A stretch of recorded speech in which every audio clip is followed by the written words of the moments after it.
Hello friends, कैसे हैं आप लोग। आज हम लोग पढ़ेंगे काइनेमेटिक्स। तो काइनेमेटिक्स पढ़ने से पहले आपका होमवर्क है या क्लास वर्क है या अभी कर लो 20 डिफरेंशिएशन, 20 इंटीग्रेशन और वेक्टर का कम से कम 3 लेक्चर ये तुमको करना है और किसी भी हाल में करना है। चाहे तुम इसको 2 बार करो, 4 बार करो, 10 बार करो, तुम्हारी समस्या है, ये करना है। और घबराओ नहीं, बहुत टफ नहीं बनाना है, सिंपल सिंपल जो हम पढ़ा चुके हैं उसी को 2 बार में बनाना है। तो आज का टॉपिक है काइनेमेटिक्स। काइनेमेटिक्स, ठीक। देखो, इसको बोलते हैं शायद गतिकी बोलते हैं। चलो, काइनेमेटिक्स जैसे कि इसमें क्या क्या आता है। आप दौड़ते हो, चलते हो, खेलते हो, फेंकते हो, कंपेयर करते हो, कुछ भी करते हो, सब किस में आता है? काइनेमेटिक्स में। किस में आता है? काइनेमेटिक्स में, ठीक। तो बताओ कि काइनेमेटिक्स में अगर इलेक्ट्रॉन को फेंक दे तो आएगा? नहीं आएगा। तो ध्यान देना, लॉजिक अलग अलग है, लॉजिक अलग अलग है। अब इलेक्ट्रॉन को तुम किस स्पीड से फेंकता है, इलेक्ट्रॉन को किस स्पीड से फेंकता है, तो उस पर जाना तो हम नहीं चाह रहे हैं, लेकिन मोटा मोटी समझ लो, मोटा मोटी समझ लो। तो क्वेश्चन तुम्हारा ऑब्जेक्टिव इसी से स्टार्ट किया है। अगर कोई बहुत बड़ा पार्टिकल कम स्पीड से चले तो काइनेमेटिक्स, ठीक।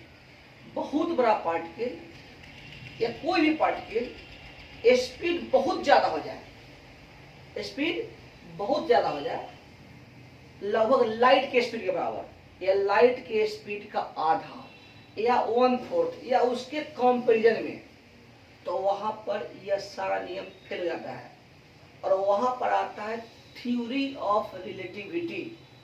थ्योरी ऑफ रिलेटिविटी हम लोग को दूर दूर तक नहीं पढ़ना है, थोड़ा चर्चा करना है मॉडर्न में। ऐसे कहीं कोई यूज नहीं है, न आईआईटी में, न नीट में, न कहीं। थोड़ा सा मॉडर्न में चर्चा है, ठीक।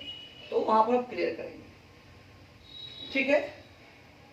अगर पार्टिकल का डायमेंशन बहुत छोटा कर दे, एटम, मॉलिक्यूल, कुछ कुछ कर दे, तो वहां पर आता है क्वांटम। क्या आता है? क्वांटम। तो क्वांटम ये हमको पढ़ना होना नहीं है, ठीक।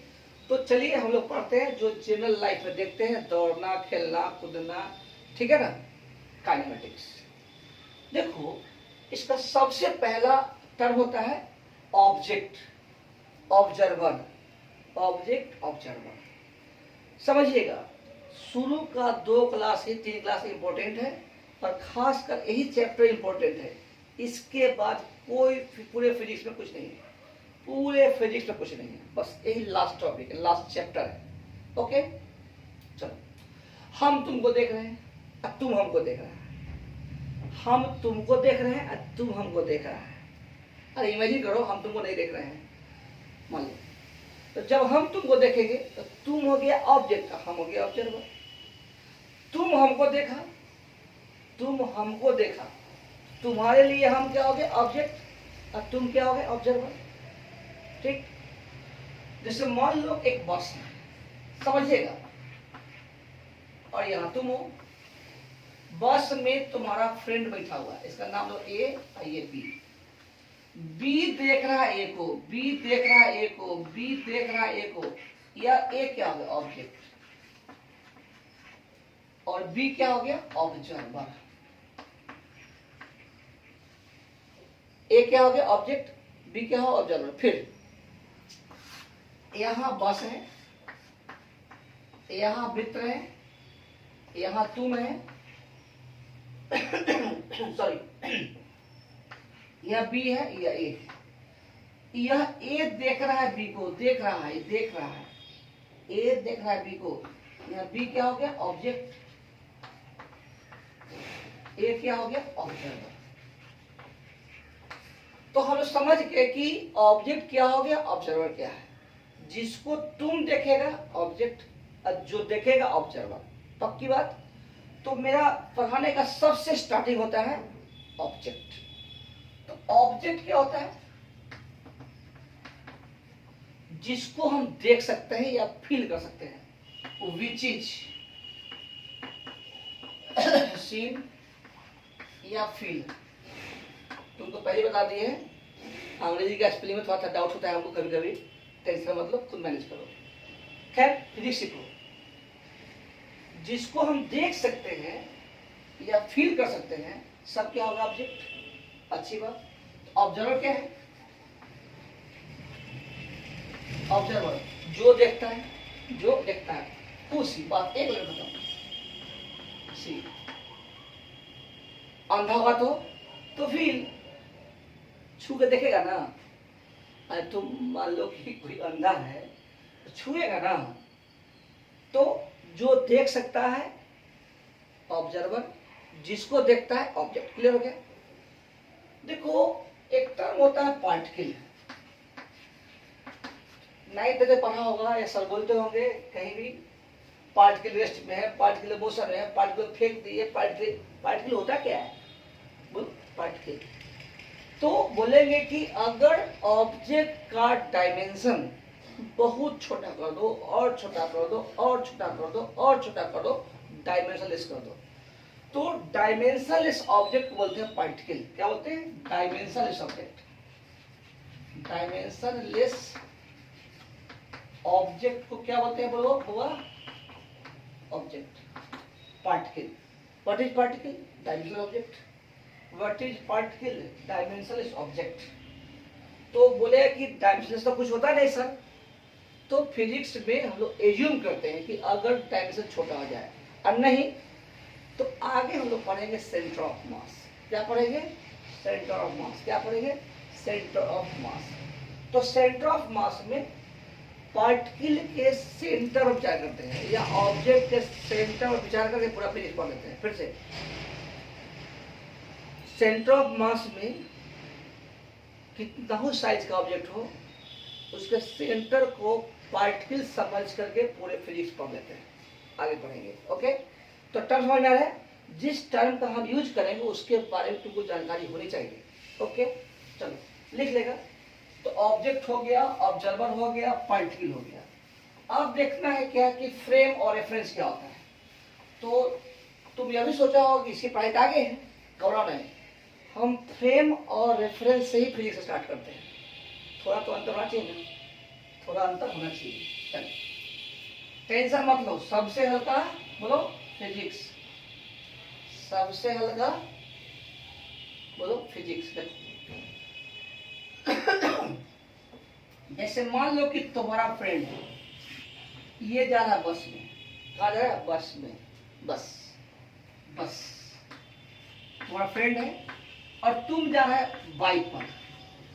कोई लड़की हो तो बोली सर स्कूटी है, कोई बात नहीं, तुम्हारे पास बाइक है, चलो तुम्हारा बाइक बना दी। तो ये तुम्हारा बस फ्रेंड है, इसमें बी क्या मान लो? बी कुछ मान लो, उसको फर्क नहीं पड़ता। बी है ए, कुछ ही मान लो। ए था, चलो कुछ भी मान लो, कोई फर्क नहीं पड़ता। एग्जाम्पल चेंज हो गया। अब देखो कि यह बाइक है, ये बाइक है, ध्यान देना। बी देख रहा है ए को, मान लो बी देख रहा है ए को। बी ले लेते हैं, बी देख रहा है ए को। फिजिक्स में जब तक कंसेप्ट क्लियर नहीं हो, पढ़ने का कोई मतलब नहीं है। हमको जो पढ़ना है कि वो समझ में क्या आ रहा है। बी देख रहा है ए को, चलो तो बताओ ए क्या हो? बोलो, अरे बोलना। ऑब्जेक्ट लिखेगा नहीं। बी क्या हुआ? ऑब्जर्वर। बी क्या हुआ? ऑब्जर्वर। ए क्या हो गया? ऑब्जेक्ट। बी क्या हो गया? ऑब्जर्वर। ठीक। अब देखो ऑब्जेक्ट जिसमें रहता है उसको बोलते हैं फ्रेम। बोल क्या बोलते हैं? फ्रेम। बोलो बोलो क्या बोलते हैं? फ्रेम। तो एक टर्म आ गया फ्रेम, माने कि position of object. Position of object क्या बोलते हैं? फ्रेम। पोजीशन ऑब्जेक्ट क्या होते हैं? फ्रेम। पोजीशन ऑब्जेक्ट क्या होते हैं? फ्रेम। ओके, ठीक। यानी कि इस एग्जांपल में बस क्या हो गया? बस फ्रेम। यहां पर और इस एग्जांपल में बस क्या हो गया? फ्रेम। बस क्या हो गया? फ्रेम। अच्छा, रेफरेंस क्या होता है? जहां से हम लोग देखते हैं, जहां से हम देखते हैं, यानी कि ऑब्जर्वर का पोजीशन। बोलो, पोजीशन ऑफ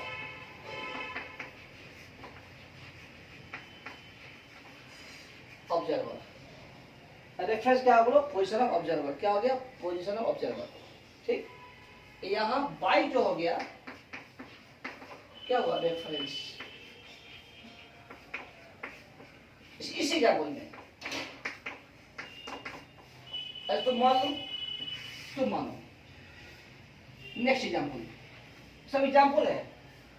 एग्जाम्पल जैसे मान लो कि यह बस है।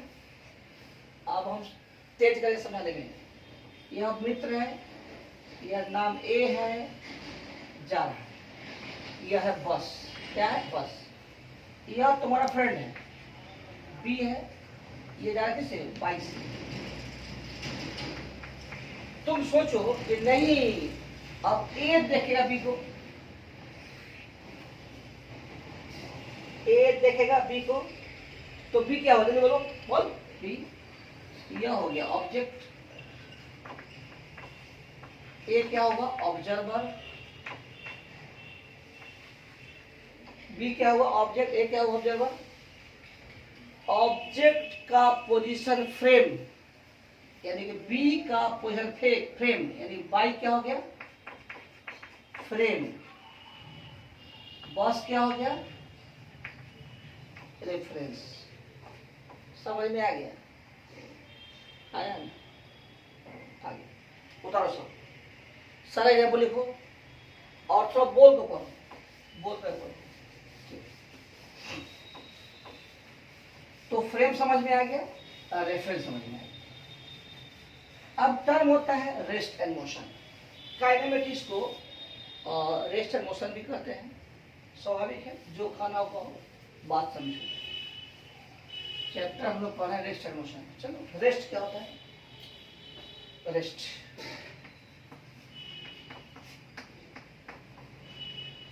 फिर लिखा बंद कर दो, बदल दी तो बदल। चलो, दो ऑब्जेक्ट है, चलो तीन ऑब्जेक्ट है, चलो चार है, या समझो चार दोस्त है। चार दोस्त है, नाम दो friend A B C D. चारों फ्रेंड है, चारों फ्रेंड है, समझिएगा। ये चल रहा है 10 मीटर पर सेकंड से, ये भी चल रहा है 10 मीटर पर सेकंड से, ये चल रहा है 8 मीटर पर सेकंड से। रेस्ट में देखो, मानव का गुण होता है, खास करके महिला में, बुरा मत मानना, लेकिन बात सही है, हमेशा गप करना। किसके बारे में? दूसरे के बारे में। समझना, मानव का गुण होता है हमेशा तीसरे के बारे में बात करना। आपस में बात करेगा उसके बारे में, किसी और के बारे में। ठीक, तुम सोचो कि बी और सी आपस में बात कर रहा है। मेरा ध्यान देना, मेरे एग्जाम्पल में फिर छुपा हुआ है। आलतू फालतू बात हम क्लास में करते हैं, ना ऑनलाइन ना ऑफलाइन, लेकिन हाँ, सब एग्जाम्पल मार्केट का ही रहता है, घर का रहता है। बी और सी आपस में बात कर रहा है, बी और सी आपस में बात कर रहा है, बी और सी आपस में बात कर रहा है। चलो ए के बारे में, बी और सी आपस में बात कर रहा है ए के बारे में। देखो क्या बात कर रहा है, ध्यान देना। बी कहता है सी को, बी बोलता है सी को कि ए रेस्ट में है, ए रेस्ट में है। ध्यान देना, क्योंकि बी चला कितना से? 10 से, ए चला कितना से? 10 से, ए चल रहा है 10 से, बी चल रहा है 10 से। तो बी ए को रेस्ट में देखेगा, बी ए को रेस्ट में देखेगा। सी बोलता है बी को कि तुम झूठ बोल रहा है, ए का स्पीड 2 मीटर पर सेकेंड है। कितना है? 2 मीटर पर सेकेंड। कैसे? देखो, ए चला कितना से? 10 से, और सी खुद चल रहा है कितना से? 8 से। ए चल रहा है 10 से, सी खुद चल रहा है कितना से? 8 से।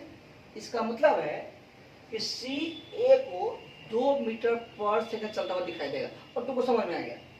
नहीं तो पॉज पे पीछे करो फिर पढ़ो। ओके, दोनों गया डी के पास। डी बोलता है कि नहीं, ए का स्पीड 10 मीटर पर सेकंड है। कितना अलग है, तीनों का स्टेटमेंट अलग अलग है ए के बारे में। ध्यान देना, तीनों का स्टेटमेंट अलग अलग है ए के बारे में। पक्की बात? तो सच्चाई क्या है? सच्चाई है कि ये मान लो कि चल रहा है बाइक से, ये खटारा से, पुरानी बाइक से, ये स्कूटी से, तो सबका रेफरेंस अलग अलग है। सबका रेफरेंस अलग अलग है। रट्टा मत, सबका रेफरेंस अलग अलग है। सबका रेफरेंस अलग अलग है। कैसे? यह इसको देख रहा है रेस्ट में, यह इसको देख रहा है रेस्ट में, यह इसको देख रहा है 2 मीटर पर सेकंड से, और यह इसको देख रहा है 10 मीटर पर सेकंड से। तो सिंपल सी बात है कि rest and motion totally depend upon reference level. समझ में आ गया? तो पहला नोट लिखो, रेस्ट एंड मोशन।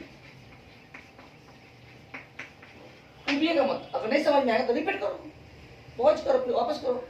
अच्छा समझा रहे, इससे अच्छा हम नहीं समझा सकते हैं, इससे अच्छा नहीं समझा सकते हैं। तो rest and motion totally depend upon reference level. Reference माने आप कहां से देख रहे हैं, आप कहां से देख रहे हैं, कहां से देख रहे हैं।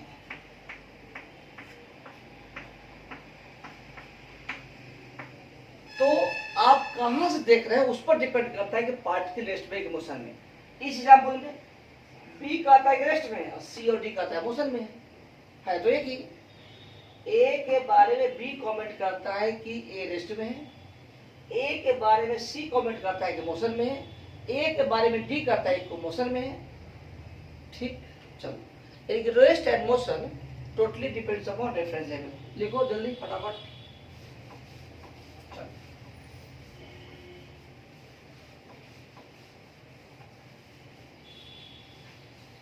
आगे देखो,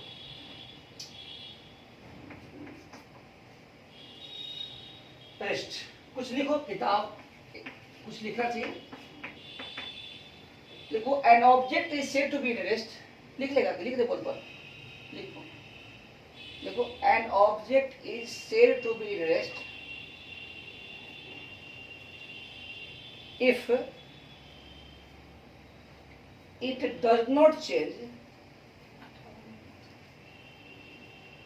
its relative position ध्यान देना, with respect to observer। ठीक है, जैसे मान लो कि दो फ्रेंड है, ध्यान देना, यह ए है यह बी है। ये चल रहा है, चलो 10 मीटर पर सेकंड से, ये भी चल रहा है 10 मीटर पर सेकंड से। ठीक, तो यहां बोलेंगे A and B are in rest with respect to each other. देखो, चूंकि यह आगे बढ़ेगा तो ये भी आगे बढ़ेगा, जितना आगे यह जाएगा उतना आगे ये भी जाएगा, तो दोनों के बीच का डिस्टेंस में कोई फर्क नहीं पड़ा, इसलिए क्या हो गया, रेस्ट में हो गया, आपस में कुछ भी हो गया रेस्ट में। चलो एक और एग्जाम्पल, यह भी रेस्ट में है, यह भी रेस्ट में है, दोनों के बीच का डिस्टेंस मान लो डी है, यहां भी दोनों के बीच का डिस्टेंस डी है। तो आपको लग रहा है कि रेस्ट में है, यानी डी तुम्हारा क्या है, कांस्टेंट है। कांस्टेंट का मतलब हुआ कि दोनों के बीच दूरी में कोई चेंज नहीं है। यहां भी देख लो, डी हमेशा क्या है, कांस्टेंट है, दोनों के बीच दूरी में कोई अंतर नहीं है। समझता हो सर चल तो रहा है, घबराओ नहीं, तुमने कहा चल रहा है, लेकिन यह आपस में एक दूसरे को रेस्ट में ही समझ रहा है। घबराओ नहीं घबराओ नहीं, तुम्हारे मन में चल रहा है वो हमारे मन में भी चल रहा है, लेकिन जो मेरे मन में चल रहा है तुम्हारे मन में भी चलना चाहिए, ध्यान दो। चलो एक और फ्रेंड ले लो, नाम है तो ए बी, ए बी। चलो इधर चल रहा है 20 मीटर पर सेकंड से, ये अभी चल रहा है 20 मीटर पर सेकंड से, डिस्टेंस डी है और डी हमारा क्या होगा, कांस्टेंट होगा, दोनों का स्पीड अलग है। यहां भी बोलेंगे A and B both are in rest या with respect to each other, A and B both are in rest with respect to each other.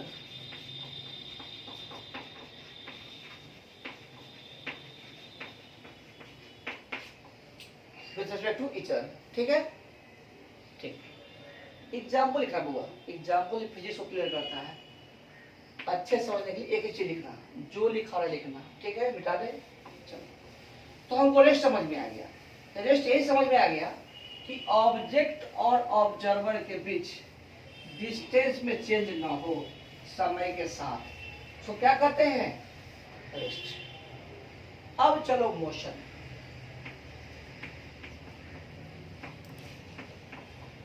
ये मोशन क्या होता है, तो नॉट हटा दो, बात वही है, लिखो if the distance between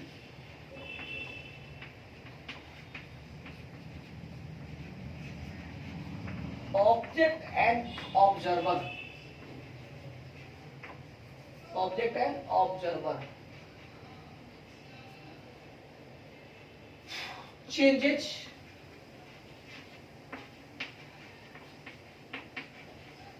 with respect to time, then object is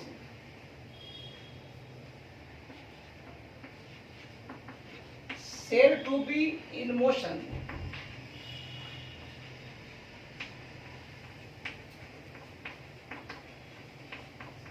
with respect to observer। जैसे मान लो, आप लिखना बंद करो, जैसे मान लो कि यह ए, यह बी, चलो ये सी है, यह चल रहा है 10 मीटर पर सेकंड से, यह चल रहा है 10 मीटर पर सेकंड से, यह चल रहा है 5 मीटर पर सेकंड, 4 मीटर पर सेकंड से। चलो यह डी मान लिए थे, मान लो कि रेस्टिंग है, समझना भाई मेरे, क्योंकि हम कहना क्या चाहते हैं तुमको समझ में आना चाहिए, तो ना पड़ेगा। देखो ए बी के रेस्पेक्ट में रेस्ट में है, बोलो ए बी के रेस्पेक्ट में रेस्ट में है, दोनों का स्पीड बराबर है। जब स्पीड बराबर होगा तो जितना ही चलेगा उतना ही चलेगा, दोनों के बीच में कोई फर्क नहीं पड़ेगा। अरे आगे पीछे कर लो, लिखेंगे A and B are in rest with respect to each other, आपस रेस्ट में है, लेकिन ए और सी मोशन में है। सी जान रहा है कि ए का स्पीड कितना है, 6 है, अरे 10 नहीं गया और 4 खुद जा रहा है, तो एक्स्ट्रा कितना 10 है ना, क्या बोलिए 6 है ना है, यानी कि सी ए को 6 मीटर से जाते हुए देखेगा पक्का, यानी कि A and C and A and D and C and D are in motion with respect to each other. ध्यान लो, ये दोनों आपस में कौन सी में है? रेस्ट में है। एक ए और सी मोशन में है, ए और डी मोशन में है, बी और सी मोशन में है, बी और डी मोशन में मैं लिखे, समझ में आया नहीं? आपस में मोशन में। पक्की बात? ठीक, देखो अब रेस्ट हो गया, मोशन होगा, तो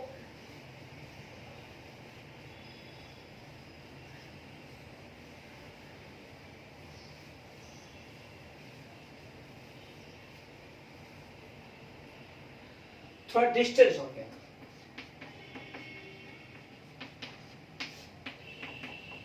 डिस्टेंस, तो डिस्टेंस है लेंथ, रियल में कहें तो इसमें कोई परिभाषा नहीं है। ईमानदारी से कहें तो कोई परिभाषा नहीं, परिभाषा ही नहीं, डिफिनेशन ही नहीं। अब तो यहां से चल दो, लपेटते सपेटते लंबाई को नाप लो, डिस्टेंस हो गया। तुम ऐसे चल जाओ, लंबाई को नाप लो, डिस्टेंस हो गया। तो रियल में डिस्टेंस का ना कोई परिभाषा है, और सही मायने तो इसका कोई फॉर्मूला भी नहीं। अब सोचता होगा कि सर फर्स्ट लेक्चर में क्या क्या बोलना शुरू कर दिए। घबराना मत, सही बोलते हैं और वो ठोस बोलना है। हम लोग जो डिफाइन करते हैं, चलिए अभी क्लियर करते हैं, वो रियल में डिस्प्लेसमेंट का है। किसका है? डिस्प्लेसमेंट का है। किसका है? डिस्प्लेसमेंट का है। ठीक, डिस्टेंस का ना कोई फॉर्मूला होता है ना कोई परिभाषा होता है। हम लोग भी डिफाइन करते हैं जबरदस्ती, लपेट लपेट के, लपेट लपेट के। समझ में आ गया? तो इसके कैलकुलेट करने के लिए, डिस्टेंस को कैलकुलेट करने के लिए एक ही फॉर्मूला यूज करते हैं, वो है कैलकुलस। क्या है? कैलकुलस। इसलिए तुमको बार बार कहते हैं कि बेटा डिफरेंशिएट पर, इंटीग्रेट पर, अब तुम पढ़ता नहीं क्योंकि तुम है। चलो, तो क्या सीखा? डिस्टेंस का कोई परिभाषा नहीं है, लेकिन हम लोग कुछ लपेटेंगे। लिखो, it is defined as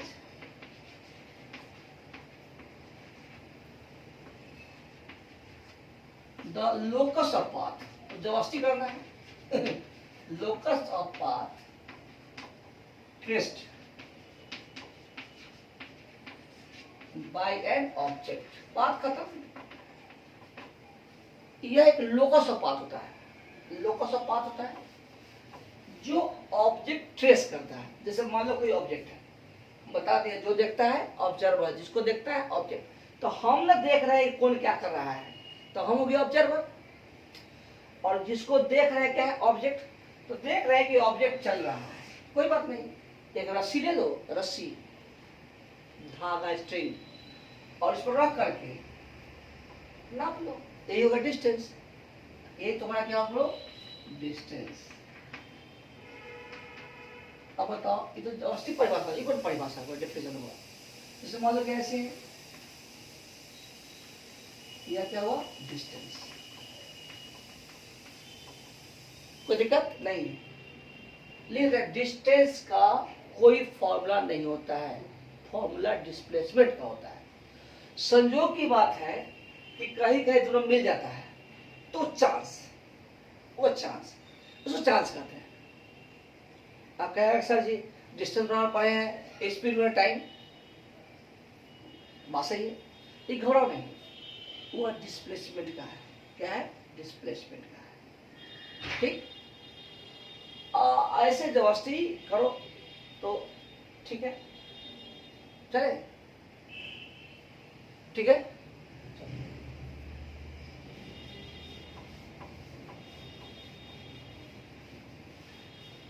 speed into time, distance. ठीक है, तो मेरा मतलब है कहने का कि डिस्टेंस को कैलकुलेट करने के लिए स्पीड इंटू टाइम करते हैं ना। इसको स्केलर फॉर्म लिखा जाता है। चलो मान लो इसको होता है, लेकिन हम जो बताएंगे उसमें ज्यादा यूज करेंगे वेक्टर का। क्या यूज करेंगे? वेक्टर का।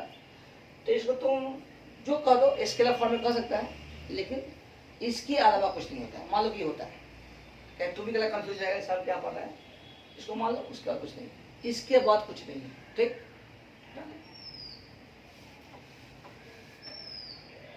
चलो देखो displacement.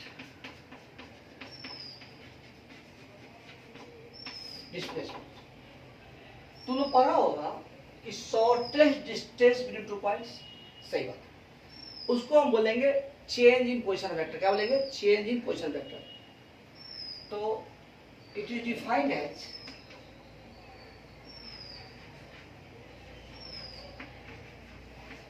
The change in position vector. ठीक, या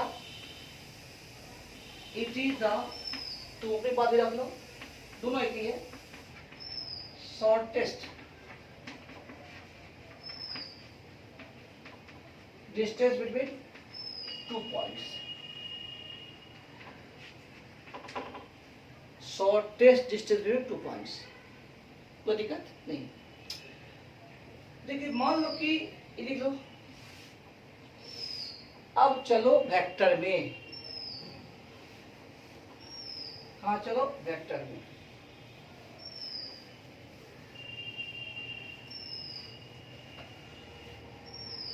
टॉपिक डाल दो कैलकुलेशन ऑफ डिस्प्लेसमेंट।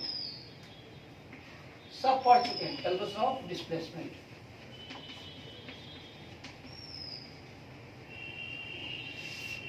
किसी स्टूडेंट को कंफ्यूजन हो, डायरेक्ट फोन करेगा, डायरेक्ट फोन करेगा, डायरेक्ट फोन करेगा 6 PM के बाद। ठीक, शर्माएगा नहीं, क्योंकि बोलते बोलते हम लोग कभी हो सकता है मिस हो जाए, इसलिए क्या बोलते हैं, कंप्रोमाइज नहीं करना है, पूछना है, शर्मा नहीं, कोई शर्म नहीं। चलो तुम ओ से चल जाओ ए पर। ओ से कहा चला गया ए, पढ़ चुके हैं। ए से कहा चला बी, अब बी से कहा चला ओ। क्या हुआ डिस्प्लेसमेंट? 0। हाँ सर जी, अब पढ़ा चुके हैं। ओ से ए से बी, अब बी से ओ। सर पढ़ा चुके हैं, पढ़ाए, कोई बात नहीं। अच्छा तो ए बी को क्या लिखते हैं बोलो? माइनस बी ओ, अब माइनस ओ ए। ओके, और हम बता चुके हैं कि माइनस पी एम वेक्टर आ जाओ, वो एम पी कहेंगे, याद है? माइनस पी क्यू को क्या कहेंगे? Q P. तो उसी तरह से माइनस बी ओ क्या लिखेंगे? ओ बी माइनस ओ ए। हम बताए थे पोजिशन वेक्टर। क्या बताए थे? Position vector. क्या बताए थे? Position vector. तो पोजिशन वेक्टर बताए थे, पी वेक्टर को हो या ओपी वेक्टर को कोई फर्क नहीं पड़ता, पी वेक्टर या ओपी वेक्टर, जहां ओ ओरिजिन है और साइलेंट है। ओ ओरिजिन है और क्या है? साइलेंट है। ओ ओरिजिन है और साइलेंट है। ओके, तो बोला हाँ। तो इसको तुम कह सकता है बी वेक्टर माइनस ए वेक्टर, जहां ओ को मान लो ओरिजिन होता ही है और इसको साइलेंट मानते हैं। जैसे कहेंगे पटना 0 मान लो कि 80 मील है, मुजफ्फरपुर से पटना 80 मील है। जो बाहर के लोग होंगे सोचिए कि यार मुजफ्फरपुर है, समझ लो कोई जगह का नाम है। तो मुजफ्फरपुर से पटना 80 मील है, तो मुजफ्फरपुर कहाँ से? 0 माइल से। कहाँ से? 0 माइल से। देखो हर शहर में 0 माइल होता है, हर शहर में 0 माइल होता है। हर मुजफ्फरपुर में 0 माइल है, पटना में 0 माइल है, कहीं भी जा लो, दरभंगा में 0 माइल है, जहाँ पे देखो सब जगह 0 माइल है। जहाँ से मेजरमेंट स्टार्ट होता है, जहाँ से मेजरमेंट स्टार्ट होता है। तो अगर हम बोलते हैं पटना 80 मील है, इसका मतलब हुआ 0 माइल से पटना 80 मील है। ठीक, जहाँ ओरिजिन का साइड होता है। लेकिन कोई कहे कि नहीं सर यहाँ से पटना कितना दूर है, तो बोलेंगे 70 मील। यानी कि यहाँ से इसको हम फिक्स कर दिए, ये 0 लिमिट हो गया। यहाँ से पटना 70 मील, अब पटना 80 मील, अंदर समझो, यहाँ से पटना 70 मील, यहाँ से पटना 70 मील, यह फिक्स हो गया, ये 0 लेवल हो गया, ठीक। या सीधे बोलेगा पटना कितने दूर, 80 मील, मतलब कहाँ से, from 0 mile, where 0 mile is silent, उसको बोलते नहीं है, पक्की बात।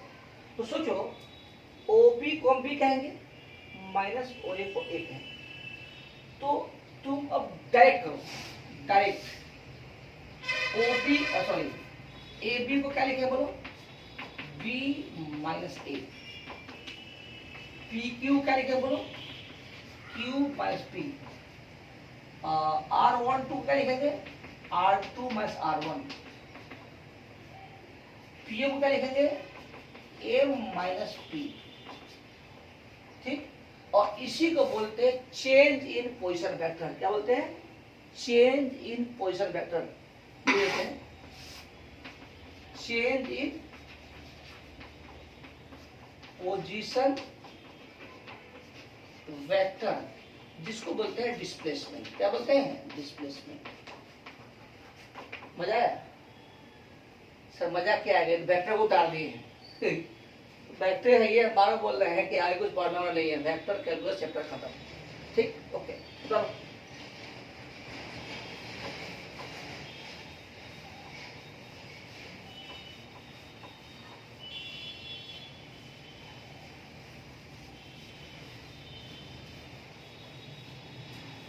टॉपिक डालो, क्वेश्चन और question, calculate the question, calculate displacement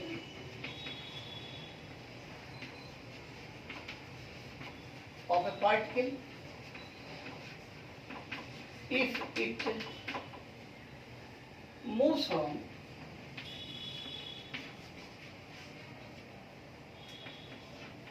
P3 to Q, 4 to 3, 4 3 बोलो, Q 3 2, P minus 4 3 2 2, Q 3 0 4, कुछ भी मान लो, जो मन में मान लो, क्या मान लो, चौथा मान लो, origin to Q 4 3 2, Q 4 3 2 to origin। इस बार का नीट में एक टॉट निकाला था, तू तो पढ़ा नहीं है, लेकिन वहां कुछ दे दिया था, ओरिजिन से यहाँ, जिस बच्चा को कंसेप्ट मालूम होगा वो बना लिया होगा, चूंकि एक आंसर था पॉजिटिव में, एक आंसर था नेगेटिव में, ठीक। तो कुछ था नहीं, ये चक्कर था, ओरिजिन से क्यू या क्यू से ओरिजिन, यही लफड़ा था, ठीक। तो फिलहाल देखो डिस्प्लेसमेंट हम कौन बता दे, बोलो, चलो ये बता, चौथा बताते हैं, फोर्थ क्या बताते हैं, ओरिजिन टू क्यू है, ओरिजिन टू क्यू की पर क्या कोऑर्डिनेट बोलो, 4 3 2, तो इसको तो ओ मान ले, ओ क्यू को लिख सकते हैं क्यू माइनस ओ, बोल गया, अरे मैं पी क्यू क्या लिखते हैं, क्यू माइनस पी, रटो ना इसको, फर्स्ट क्लास है, गया देखो, क्यू का क्या कोऑर्डिनेट बोलो, 4i, सॉरी हाँ ठीक है, ये आपका वेक्टर है, फर्स्ट के साथ i, सेकंड के साथ j, थर्ड के साथ k, यानी 4i 3j 2k अब minus origin 0i 0j 0k, क्या ऐसा हो गया, 4i plus 3j plus 2k। तो तुमको मैग्नीट्यूड निकालने आ गया, 10 निकल आ गया, अरे बताए थे ना। अच्छा पांचवा देखो, पांचवा क्या है, origin to Q to origin, Q कितना 4 3 2 टू ओरिजिन, ध्यान देना, यानी देखो निकालना है क्यू ओ, ध्यान दो ओरिजिन तो ओ मान लो, ठीक ना, यानी कि ओ घटाओ क्यू। अब ओरिजिन क्या कोऑर्डिनेट है, 0i, क्या लिखेंगे 0i 0j 0k minus Q का क्या है 4i 3j प्लस 2k। तो फाइल लिखना आवश्यक है, यहाँ पर यह लिख लेना -4 बोला -4i -3j -2k। अब ध्यान दो, यहाँ ओरिजिन टू क्यू था, रिजल्ट पॉजिटिव में आया, क्यू टू ओरिजिन था, रिजल्ट नेगेटिव में आएगा। तो यही नेगेटिव पॉजिटिव चेक करना है, करना कुछ नहीं, इसी को नीट करते हैं, इसी को आईटी मेंस करते हैं। समझ में आ गया, है कुछ नहीं। तो जिनको इन पर ध्यान रहा होगा वो सही बनाए होंगे, और नहीं ध्यान रहा गलत बनाए होंगे। और ऑप्शन भी एक पॉजिटिव में था, एक नेगेटिव में था, आंसर का मैच्योर बराबर था। चलिए आज इतना ही रहने दीजिए, नेक्स्ट पढ़ेंगे हम स्पीड। क्या पढ़ेंगे स्पीड, तब फिर पढ़ेंगे वेलोसिटी, उतना ही टाइम खत्म हो जाएगा, ठीक है ना। उबिएगा नहीं, कल फिर हम लोग मिलेंगे, बाय।